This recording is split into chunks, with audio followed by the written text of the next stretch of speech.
Sana kayo din. Wait lang, nag-aayos tayo. Inaayos ko yung buhay ko. No, joke lang, inaayos ko yung kama ko. Inaayos pa. Meron bang may inaayos pero parang hindi gumagalaw?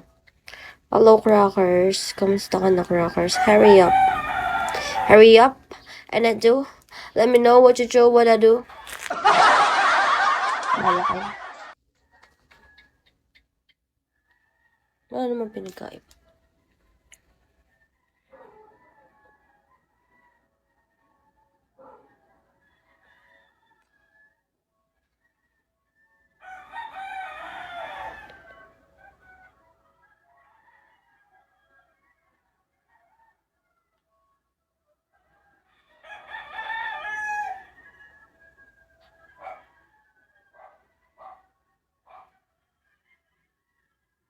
Puke ng ina mo.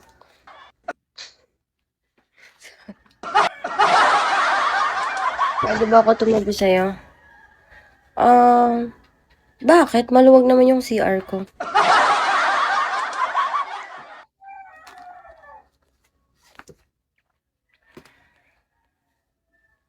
Maharot. Hi. Ba't may bata sa likod mo, B? Hayaan mo na, snitch. Wag lang sa tiyan ko. Nakaseryosohin niyo. Ayoko ng PM. PM, AM pa lang. Panay ka PM. Wala pa nga tayo sa kalahati ng AM eh. When are you gonna sleep? When? Bakit ganyan yung tanong mo? When? O sige, next year safe. Hello, ganda. Ayun ang mga pinapansin ko yung mga ganyang comment. Hello, ganda. Hi, ID number. What's your name?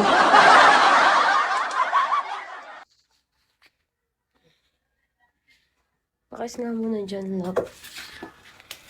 Wala ka namang ambag, hahalik ka pa. Lakas mo yun. Mga may ambag lang yung makakahalik sa akin, yung mga hanggang top 5. Yes. Top 5, top place. Magpatap kayo dito sa akin. Hindi na tayo na. Joke lang, guys. Huwag niyong seryosohin yung sinasabi ko. Kung meron kayong dapat seryosohin dito, ako yun. Kawawa. Kawawa talaga, hindi makakahalik eh. Joke lang, snitch. Joke lang, snitch, bye. Ang dami mong alam, Vera. Dito kayo tumambay sa live ko para marami kayong matutunan na katarantaduhan.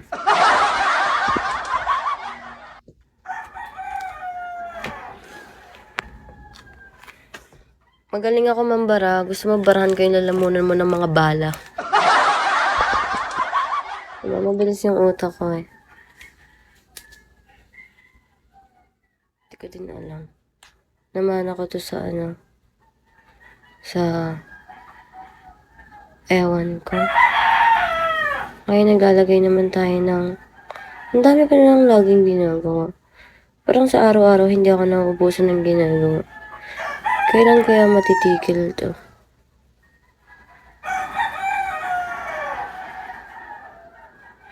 Matitigil lang yung mga ginagawa mo sa buhay kapag nawalan ka na ng pake. If you know what I mean. Like example, may dapat kang gawin. Lalabas ka. Or maghugas ka ng pinggan. Eh, since wala kang pake, syempre hindi mo yung gagawin, di ba? Mindset ba? Make it make sense, dude.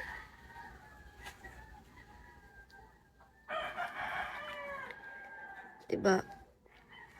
Nung last 2 days ago, nag-away kami ng nanay ko. So, wail na bata si Vera, naglalalaban sa nanay. Tapos kanina, habang naglalakad ako, nakakita ako ng, alam niyo yung mga sa pedicab, yung may mga nakasabit or may mga nakadikit na Bible verse, sticker na may quote, something like that. Tapos yung nabasa ko, Bible verse, nakalimutan ko anong verse, pero sabi do Ang anak na lumalapas tangan sa magulang ay hindi pagpapalain. Shit, medyo kinabahan ako. Medyo tabingi tayo dyan. Medyo tagilid tayo dun, boss. From now on, magbabago na tayo. Sorry po, ama. Nadala ako ng bugso ng damdamin. Pag nagsasalita ako, parang napapansin ko hindi bumubuka yung